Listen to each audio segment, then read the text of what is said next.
Salut, c'est Eric et aujourd'hui, Big Up à Désirless. Voyage, voyage. Bonjour. Salut tout le monde. Bonjour à vous. Bonjour à tous.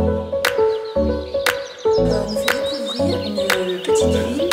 Il y a eu le Fondeur à Angoulême, exactement. Les dialogues sont super justes, les émotions. Quand les Demon Kings devraient vous plaire. Celle puisqu'elle n'ose pas trop montrer ses créations.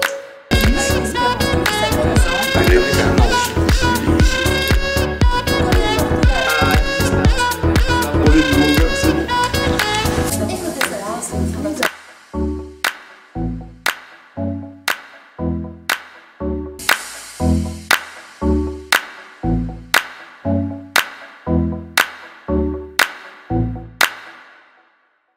En effet, Cartographie des nuages, autrement appelé Cloud Atlas, et troisième roman du Britannique David Mitchell paru pour la première fois en 2004, est un roman qui va vous faire voyager. Et pour cause, Cloud Atlas développe pas moins de 6 récits. 6 récits différents pour finalement raconter une seule et grande histoire.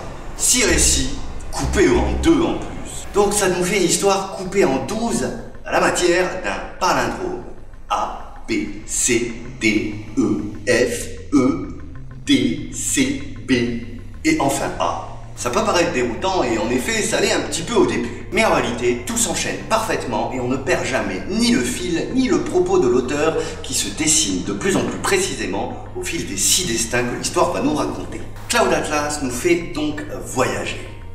Dans le temps, beaucoup, et dans l'espace, un peu. On va partir en 1850 dans l'océan Pacifique, en 1930 en Belgique, en 1975 aux États-Unis de nos jours, en Angleterre, et bien plus tard dans l'ancienne Corée. Et pour finir, encore plus tard et encore plus loin. 6 récits, 6 styles. On va voyager de Kipling à Orwell, du roman de gare catégorie espionnage à la satire sociale et à la comédie de mœurs. Et au-delà du brillant exercice de style qui consiste à nous faire voyager dans un grand pan de la littérature anglo-saxonne, Cartographie des nuages nous offre les réflexions de son auteur. Ces réflexions sur la barbarie et l'avidité propre à l'humanité, sur les rapports complexes et indétricotables entre fiction et réalité, ainsi qu'une savoureuse mise en abîme portant sur l'œuvre elle-même et les affres de sa création qui ont dû vraiment être infernales. C'est donc un fascinant puzzle littéraire.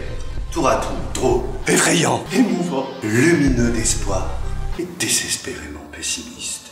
Mention spéciale au magnifique travail de traduction de Manuel Berry, qui semble-t-il est un proche de David Mitchell, l'auteur, et dont le travail doit probablement rendre grande justice à l'œuvre originale. Le film a également été adapté au cinéma par les sœurs Wachowski de Matrix. J'évite les balles! Mais je considère ce film plutôt comme un super bonus du livre. En effet, le film est extrêmement compliqué à comprendre si on n'a pas déjà lu le livre. Voilà, c'est tout pour aujourd'hui et je vous dis à une prochaine.